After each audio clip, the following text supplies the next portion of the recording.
Good morning, it's Sunday. It's actually Valentine's Day today. I'm not doing anything particular for it, except for going to some sort of stand-up comedy slash musical performance. I thought I'd start another weekly reading vlog. I'd like to start doing these more frequently, if not every week, at least as often as possible. This week is going to be really busy, and I was thinking about how I have no idea where I'm going to find the time to read, and then I just thought, that's kind of what every week is like, and if I take the attitude that I won't do a reading vlog this week because I might not read enough for it, then I'll probably just end up doing less reading than if I do the vlog and therefore have to make the time for reading.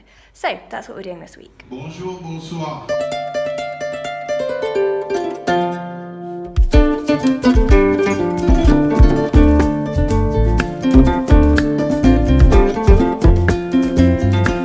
Alla de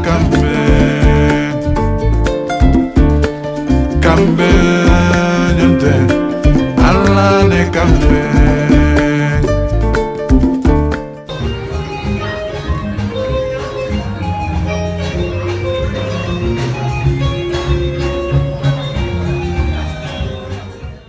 Hey, it's Monday. I am going dancing in about 10 minutes time, but I thought I would quickly use this little snippet of time to sit down and check in on where I'm up to with my reading at the moment. Since my last reading vlog, I have had such a fail regarding the Dickens versus Tolstoy reading matter that I'm supposed to be reading.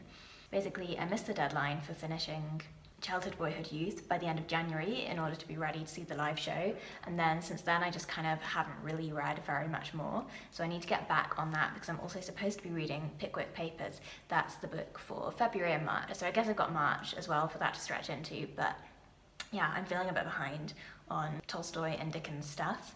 The main reason is that I've just been doing pretty much all of my reading as listening during the working day because I'm teaching online at the moment, and it's kind of got into this situation where there's absolutely loads and loads and loads of work to do. I'm working I was gonna say 7.5 days a week, feels like that, about 6.5 days a week. But it's not super mentally intensive work. A lot of it is quite administrative-y stuff that I can listen to a story in the background while I'm doing, but it just takes ages. So I haven't done very much hard reading. I did read Why I'm No Longer Talking to White People About Race as a buddy read with a colleague at work. That was just a really fascinating and transformational read. There were some really core ideas in there that definitely changed my perception on stuff. Plus, it was a great opportunity to read it with a colleague at work. She's American, I'm British. We're both white and we work in an international school in the Congo. So we just ended up having really fascinating conversations about the differences in culture and racism in the US versus the UK, and then also talking about how we can apply what we've learned to the context of our school, which is a very different context to really a lot of what the book was talking about. I did read that last week. I read that whole thing quite quickly. It was quite a gripping read. I always forget that non-fiction books can be gripping. So yeah, highly recommend that if you've not already read it. I know most people have. It's one of those books that is a very staple and important read, and yeah, definitely glad that I read that, but Tolstoy has been languishing, so I need to get back on with Tolstoy. That's kind of my plan for my reading this week. But then audiobook-wise, I just listened to and finished today White Fang, which was so violent. I think it's kind of a children's book. I remember when I was little that my mum read Call of the Wild to me and we were appalled by it, but in my memory I thought I was just appalled by it because I was a child, and then I went and read its kind of companion tale, White Fang, and it was just dog fights and wolves fighting wolves. It tells the story of this one wolf cub's interactions with men and his kind of journey towards domestication, I guess. No, I didn't enjoy it, but there were some really interesting themes in here and the writing was very powerful. That kind of man-monster question plays really nicely throughout the text. Who is the monster in this situation? Is it the vicious wolf? Is it the men who are abusing this wolf? And also, who's responsible? One of the things that London did that I really, really liked was looked at how nature was part of forming pretty much every character in the book, so not just the wolf, but also a lot of the evil and abusive men who he comes across. We get a little bit of their backstory, so we kind of understand why they are the way that they are, even though they're not forgiven or redeemed for being that way. So yeah, it was a very interesting book, but I really would not read it to a child. It's also definitely not aged well. in terms of its attitudes towards Native Americans. So yeah, I just finished that, and then today I have started Hetty Feather by Jacqueline Wilson. I have had this on my Audible library for ages and ages. And then Conyu Reads and a group of other booktubers, I'll link them down below, I first saw it on Conyu's channel, are hosting a Jacqueline Wilsathon for this week, which is half term in the UK, so I wish I was on half term. And that just reminded me that I've had this Jacqueline Wilson book that I haven't listened to. I started listening to that today and it's so good, I'm so enjoying it. I didn't even really like Jacqueline Wilson as a child, but this book is just like pulling all the heartstrings. It's so gripping and well told and engaging, and I'm absolutely loving it.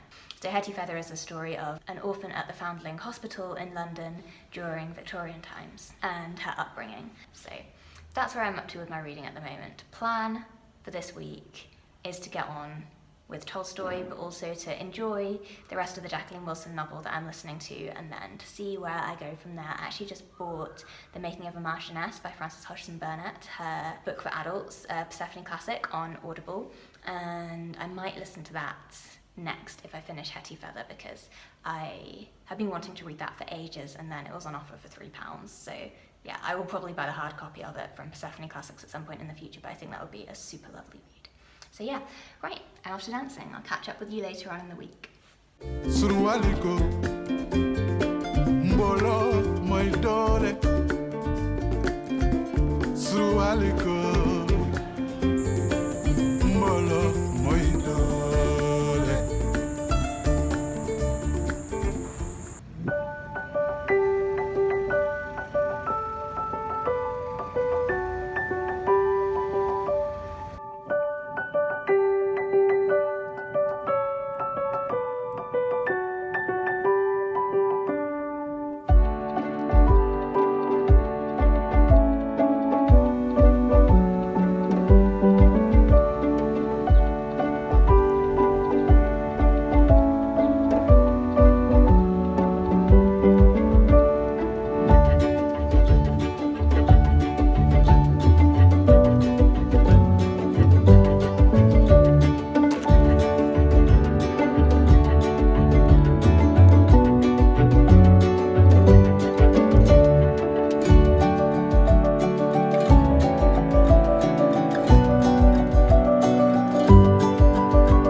Hey, it's Friday. I am just settling down in my favourite comfy reading chair to do some reading, and I thought I would quickly update on my reading for this week so far. One of the books I was talking about was Childhood, Boyhood, Youth. I have made absolutely zero progress with that. It will happen at some point, but it has not happened yet this week, so we can skip over that and move on to the other stuff that's going on in my reading at the moment.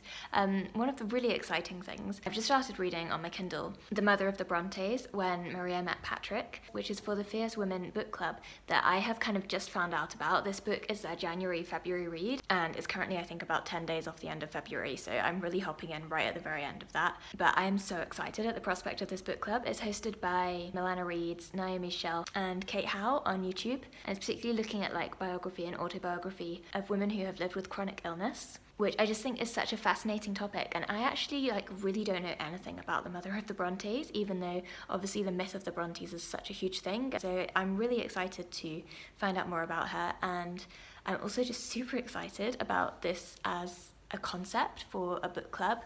I don't have a chronic illness myself, but I do get quite a lot of migraines. Like even this week I had about 2 days just kind of out because I had a migraine, and yeah, at the moment they're happening fairly frequently. I think this examination of female strength without just looking at strength as physical power, basically without defining strength by traditionally male standards, is absolutely fascinating. To read about that and to be able to discuss it with other people who are interested as well, that's just like so up my street. I'm super excited about this book club. I'm so glad that I found it. So I started reading that. The book that has been completely capturing and holding and pulling all of my attention is Hetty Feather by Jacqueline Wilson. It's so well done. Like the story is so gripping. Hetty is such a great character. She's a real role model. She's feisty, but she also makes mistakes. She does unkind things sometimes. However, above all, she sees the flaws in the system and she calls them out, and she calls out people's hypocrisy, and it's just so satisfying and simultaneously frustrating to see the way that the society is kind of structured around her and against her because of her status as a child born out of wedlock. It's super well balanced as a children's book. It's funny and enjoyable, and I totally know for a fact that had I read Hetty Feather as a child, I would have been playing at being Hetty all day long. But at the same time, it doesn't deny the innate cruelty of a system that forced women who couldn't afford to care for their own children to give them up to the foundling hospital, therefore disenfranchising them of the right to be the mother of their own child, that then farmed these children off to foster families until the age of 5, so they live 5 years in a loving, well, in Hetty's case, in a loving foster family, and then at age 5 get returned to the foundling hospital. It's so cruel, and you do see the cruelty in the novel, and you see not only how that cruelty impacts and affects Hetty, but also the adults around her. So yeah, that was absolutely brilliant. I finished it really quickly. In fact, I had a migraine and I was lying in bed. I fortunately didn't feel so sick that I couldn't listen to something, and I just lay in bed listening to pretty much all of Hetty Feather in one go. It was incredible. And when I finished it, I kind of felt a bit like, I can't really legitimately just go straight on to the next one in the series because it's a book for little kids and my wrap-up's not going to be very interesting if all I've read is Jacqueline Wilson. But then I was just like, you know what? I really want to find out what happens next, so I've just gone straight ahead and started listening to the next book in the series, which is called Sapphire, Battersea, and I'm probably about halfway through that now, and it's just as good as Hetty Feather. It's just as good. Kind of reminds me of Anne of Green Gables in terms of a series where you see a child growing up over time. So in the first one, she's very much a child. Now we're in the second one, she's a teenager, she's 14. I'm loving it so much, I never want it to end. So that is where my heart has been with my reading all of this week. So it's actually quite nice to be reading a non-fiction now, because I think I'm struggling to hold a couple of fictions in my head at the same time when I'm just super, super invested in one. So yeah, I'm going to spend a decent chunk, hopefully, of my Friday night reading, because I feel like I'm a bit behind on my actual reading of text reading. I've hardly done any for the last couple of weeks, so I've blocked out tonight to spend reading and enjoying reading.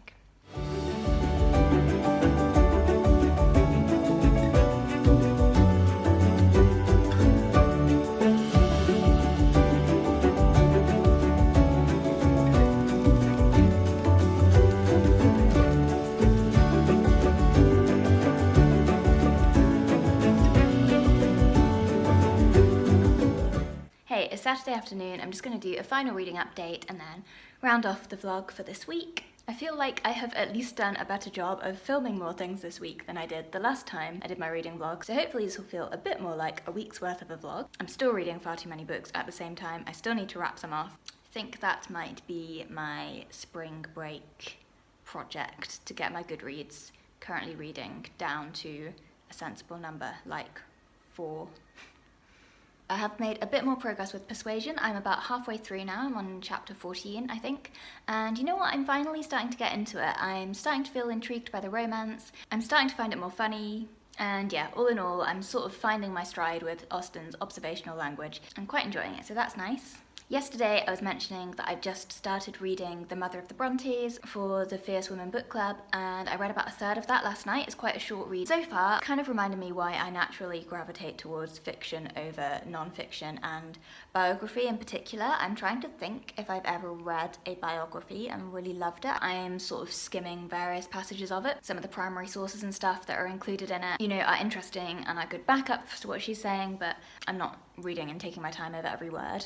However, reading it like that is quite enjoyable, it's quite interesting. I'm really appreciating Maria being given some value, because I feel like she is so completely scrubbed over and ignored when it comes to talking about the Brontes so often. And so that's really enjoyable. I literally didn't even know that she was from Cornwall, and from a sort of social history perspective as well, I'm just really enjoying finding out a bit more about what life was like during the Georgian and Regency periods, which is what the author is describing at the moment. There's a few things in there which I really didn't know that I'm finding super interesting. One of them is the surnames of the Brontes. So I did not know at all that Patrick Bronte, their father, was his surname was actually Prunty, and basically through a series of misunderstandings due to his Irish accent, it ended up being recorded as Brunty, and he then changed it to Bronte to kind of give himself a new name after his move to England. And quite similarly with the mother, her maiden name was Branwell, which obviously is the name of Bronte's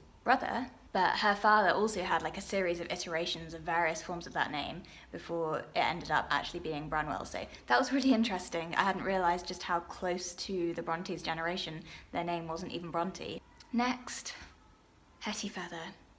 As I mentioned yesterday, this book has just been capturing all of my attention. Obviously, I said I finished Hetty Feather, and I just moved on to listening to Sapphire, Battersea, which is the second book in the series. I finished Sapphire, Battersea this morning. I'm listening to it on audiobook, and I actually ended up just like sitting down doing nothing except listening to it for the last 10 minutes or so of the book, because it was so good and I was so into it, and I didn't want to have to give my attention to anything apart from the story. Such good historical fiction. So many different features of Victorian society are included in it and woven through it. The characters are just wonderful. In the second book, you get introduced to like a completely new array of characters, and I really like the fact that even though there's so many characters from the first book that you kind of want to return to, Wilson doesn't just give them to you. There are people who were in Hetty's life who've left Hetty's life and they're not going to come back. But at the same time, we just meet so many new characters who are so wonderful.